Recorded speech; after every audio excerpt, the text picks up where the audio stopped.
আপনারা সবাই শুনেছেন সাউথ সি কাসেল সম্পর্কে। আমি আপনাদেরকে কিছুটা বিস্তারিত বলছি খুবই শর্ট একটা ভিডিওতে। ইতিহাসের গন্ধমাখা একটি দুর্গ হচ্ছে ইংল্যান্ডের দক্ষিণ উপকূলে অর্থাৎ পোর্টসমাউথে অবস্থিত সাউথ সি কাসেল। এই কাসেলটি নির্মাণ করা হয়েছিল 1544 সালে এবং যিনি নির্মাণ করেছিলেন তার নাম হচ্ছে রাজা হেনরি অষ্টম।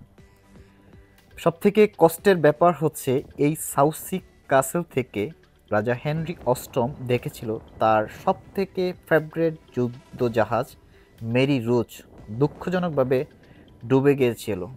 অর্থাৎ সলেন যুদ্ধ নামে একটি যুদ্ধ হয়েছিল, সেই যুদ্ধে এটা ধ্বংস হয়ে গিয়েছিল। সাউথ সি কাসেল বেসিক্যালি শক্তিশালী কামান দ্বারা সজ্জিত, যা শত্রু জাহাজকে সাগর থেকে প্রতিহত করার জন্য স্থাপন করা হয়েছিল। শতাব্দীর পর শতাব্দী ধরে এই কামানগুলো বিবর্তিত হয়েছে।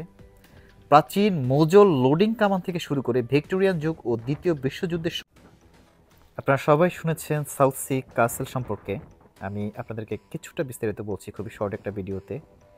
ইতিহাসের গন্ধমাখা একটি দুর্গ হচ্ছে ইংল্যান্ডের দক্ষিণ উপকূলে অর্থাৎ পোর্টসমাউথে অবস্থিত সাউথ সি কাসেল। এই কাসেলটি নির্মাণ করা হয়েছিল 1544 সালে এবং যিনি নির্মাণ করেছিলেন তার নাম হচ্ছে রাজা হেনরি অষ্টম। সবথেকে কষ্টের ব্যাপার হচ্ছে এই সাউথ সি কাসেল থেকে রাজা হেনরি অষ্টম দেখেছিল তার সবথেকে ফেভারিট যুদ্ধ জাহাজ মেরি রোজ দুঃখজনকভাবে ডুবে গিয়েছিল। অর্থাৎ সলেন যুদ্ধ নামে একটি যুদ্ধ হয়েছিল, সেই যুদ্ধে এটা ধ্বংস হয়ে গিয়েছিল। সাউথ সি কাসেল বেসিক্যালি শক্তিশালী কামান দ্বারা সজ্জিত, যা শত্রু জাহাজকে সাগর থেকে প্রতিহত করার জন্য স্থাপন করা হয়েছিল।